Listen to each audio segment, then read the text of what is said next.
Dan pemirsa, untuk mengetahui informasi terkini dari perburuan kelompok teroris Santoso, kita segera bergabung dengan rekan Mudrikan Nacong di Nafu, Sulawesi Tengah. Selamat pagi Mudrikan, bisa Anda ceritakan bagaimana situasi terkini di Nafu, Sulawesi Tengah sekarang ini? Silakan.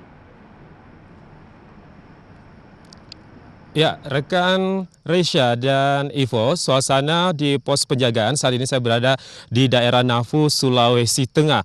Wilayah ini sendiri merupakan bekas kebun teh, ini dikelilingi oleh pegunungan dan hutan yang lebat, di mana arus barang dan arus manusia ini diperiksa secara ketat, baik itu orang yang melintas ataupun kendaraan.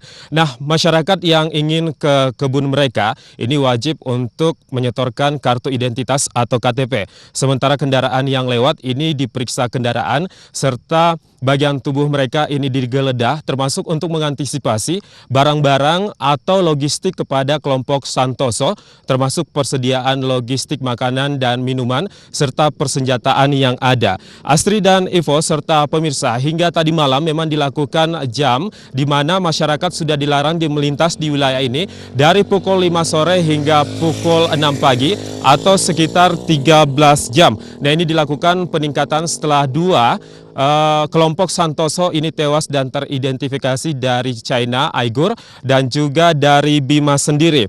Hingga saat ini, hingga operasi Tinombala, rekan Reza dan Ivo, ini sudah ada 8 kelompok Santoso yang tewas dan 2 yang ditangkap. Dan dapat kami informasikan juga terkait hal ini, di mana tim dari gabungan TNI Polri ini ada sebanyak 2.400 yang melakukan upaya pengepungan kelompok Santoso. Memang di wilayah Sulawesi Tengah ini, terutama di wilayah Poso, dilakukan pengepungan dari segala penjuru dan saat ini fokus kepada 4 daerah yang ada, terutama di Kecamatan Lore Utara, Lore Timur, Lore Tengah, dan Lore Poro sendiri. Ya, Reza, bahwa sampai Ivo, sejauh ini terus dilakukan pengepungan di segala penjuru. Sudah sampai sejauh mana penjagaan yang kini sudah dilakukan oleh pihak TNI Polri?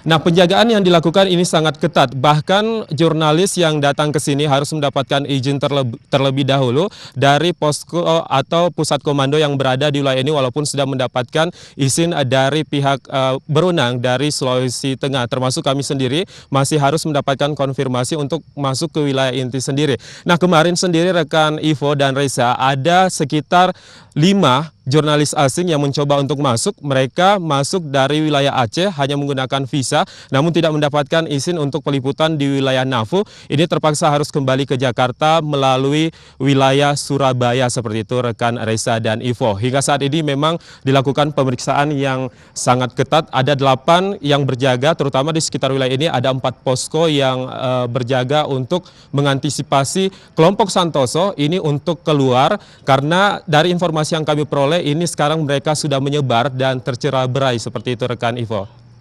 Iya, Mudrikan, kabarnya tinggal sekitar 23 orang kelompok anggota Santoso yang berada di lokasi tersebut. Bagaimana yang Anda ketahui perihal tersebut?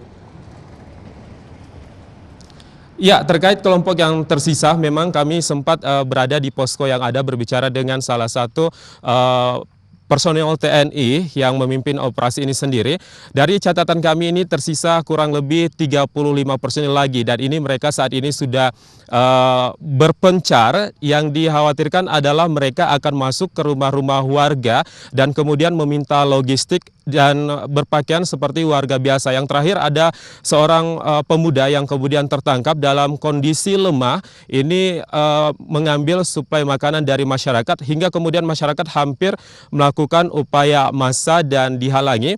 Nah, informasi yang kami peroleh ini sebelumnya ditawari pekerjaan untuk memetik coklat di wilayah ini, namun ternyata pada saat sampai di wilayah ini, kemudian ini menjadi juru masak dan menjadi kurir pengangkut barang kelompok Santoso untuk berpindah-pindah. Dan dari pengakuan pemuda berusia 19 tahun tersebut, ini merasa malu dengan keluarga yang ada karena merasa terjebak dan tidak mengetahui tentang pekerjaan yang ditawarkan, seperti itu rekan Reza, seperti salah satu contoh dari kelompok yang bergabung di kelompok ini sendiri. Namun untuk kelompok dari warga asing yang bergabung, kami juga sempat melihat foto yang ada terbaru seperti itu.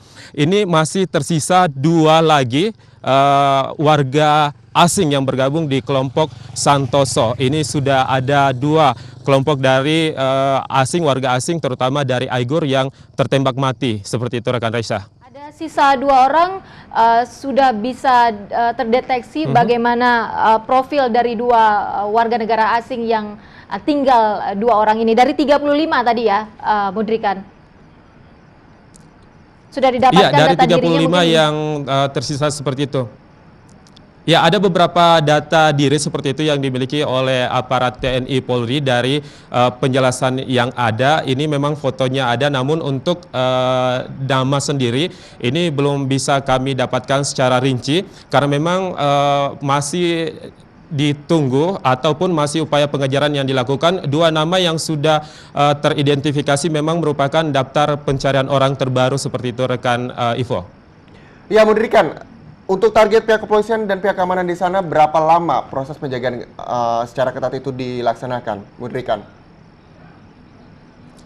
Ya, untuk proses penjagaan sendiri ini tidak ada batas waktu hingga operasi Tinombala ini sendiri berakhir. Karena operasi Tinombala 2016 sempat berakhir tanggal 9 Maret 2016 dan ada kejadian luar biasa dan dari Presiden sendiri memang menginstruksikan untuk operasi ini dilanjutkan karena targetnya adalah bagaimana kemudian bisa menangkap kelompok Santoso ini dalam kondisi bisa memberikan keterangan. Hingga saat ini memang kelompok Santoso belum, maksud kami pimpinan kelompok ini Santoso juga belum tertangkap, hanya sebagian dari anggotanya dan diperkirakan masih ada tersisa 35 anggota sendiri rekan Reza. Namun untuk penjagaan ini masih akan dilakukan sampai operasi ini selesai.